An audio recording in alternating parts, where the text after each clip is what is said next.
বাংলাদেশের প্রধান সত্য কথা হলো, আগে জানতাম মিথ্যা বলা মহাপাপ, আর এখন জানি সত্য বলা মহাপাপ।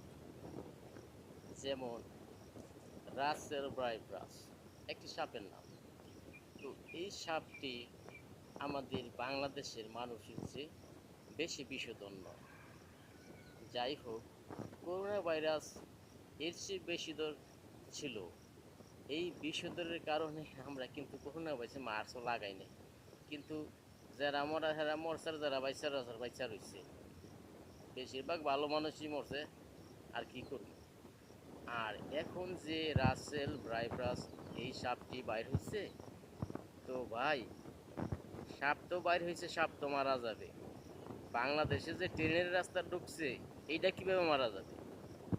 তবে আমি একটা জিনিস দেখলাম, বাংলাদেশে একটি ধামা চাপা দিতে 10টি মিথ্যা হাজির করে। এ হলো আমাদের বাংলাদেশ। আমার কথাগুলা একটু বোঝার চেষ্টা করবে। যে কোনো বিষয় দামা চাপা দিতে গেলে আরেকটা বিষয় হাজির করে ফেলে, ওই বিষয়টা উল্লেখযোগ্য হয় না। আমাদের বাংলাদেশে যে ট্রেনের রাস্তা কলিকা থেকে ঢুকছে, এটা কিন্তু কোনো সংবাদ মিডিয়া ভাইরাল করতেছে না।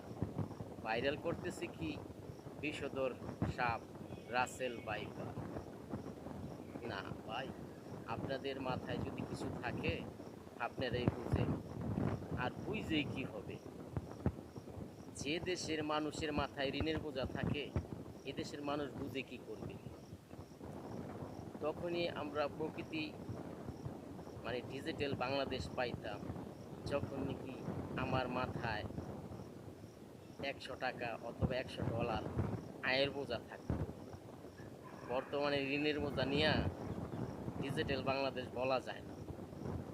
তারপরেও যেটুকু কাজ করছেন আপনারা, তাকে ডিজিটাল বাংলাদেশ বলা যায়। কারণ যেহেতু রোড বানাইছেন ভালো কথা, শাসন দিলে রোড উঠা যায় অনেক জায়গায়। তো এই ডিজিটাল বাংলাদেশ, ডিজিটাল সিস্টেম, এইসব কটু কথা যদি আমরা না বলে, আমরা মিলেমিশে সবাই যদি একসাথে কোনো জোটভাবে কাজ করি, ইনশাল্লাহ সেই কাজ ভালো হবে। আমার এলাকায় যদি কোনো কাজ আসে, আমরা 10 জন মিলে যদি এই কাজটার তদারকি করি, ইনশাল্লাহ কাজ ভালো হবে। আর যদি আমরা 10 জন পকেটের চিন্তা করি, তাহলে কাজ ভালো হবে না। তা কন্ট্রাক্টররা ভালো কাজ দেব কি করে? আগে আমরা এলাকার 10 জন ঠিক হই, আপনারা ইনশাল্লাহ ভালো কাজ পাবেন। আর আমি কন্ট্রাক্টরও দোষ দিব না, নেতাকর্মীরও দোষ দিব না। আমাদের যদি কোনো নেতাকর্মী সঠিকভাবে কোনো বেতন পাইতো, তাহলে তো কন্ট্রাক্টরের কাছে হাত পাততো না। হয়তো বা পায় না, তার কারণে হাত পাতে। এটা কোনো বিষয় না, এটা কোনো কথাও না। আমরা তারপরও চেষ্টা করব আমাদের এলাকার উন্নয়ন এলাকার লোকেরই করার চেষ্টা করব। তাহলে ইনশাল্লাহ সব এলাকার কাজ সঠিকভাবে সম্পন্ন হবে। এটা দেশের প্রধানমন্ত্রীর দোষ দিয়ে লাভ নেই। দেশের প্রধানমন্ত্রী সব এলাকায় যায় না, আর সব তার সামনে পড়ে না। আমাদের প্রধানমন্ত্রীর সামনে পড়ে সব, মানে দেখাইতে রোড হয়ে গেছে, কাজ হয়ে গেছে, কিন্তু না, কিছুই হয় নাই।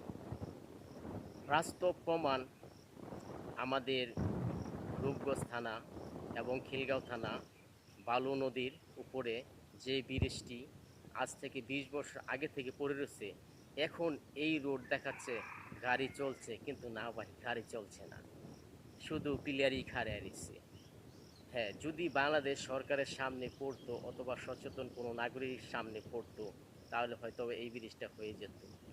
আমাদের রূপগঞ্জবাসী অথবা অনেক অঞ্চলের সুখ সুবিধা সবই পাইতো। মানে জাস্ট বাইপাস রুট হয়ে যেত একটা। আমাদের ওই কাশপুর চিরাং রোড ওই সাইড ঘুইরা ঢাকায় যাইতে হতো না। হাইস্ট রূপগঞ্জ থেকে 10 মিনিট লাগতো, আর এখন ঘন্টার গড় ঘন্টা পার হয়ে যাচ্ছে, কিন্তু ঢাকা যাইতে পারতেছে না।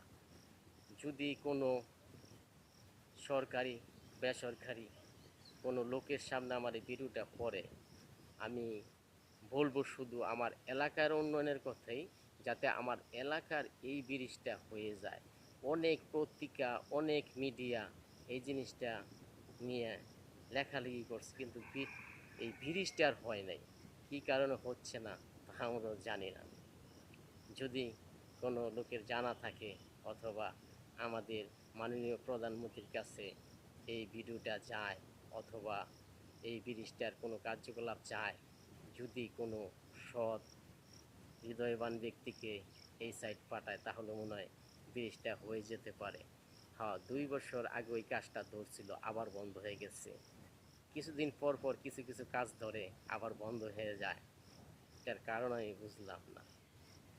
ওই যে একটা কথা বললাম, আগে বলতাম মিথ্যা বলা মহাপাপ, এখন দেখি সত্য বলা মহাপাপ। ইনশাল্লাহ সবাই ভালো থাকবেন।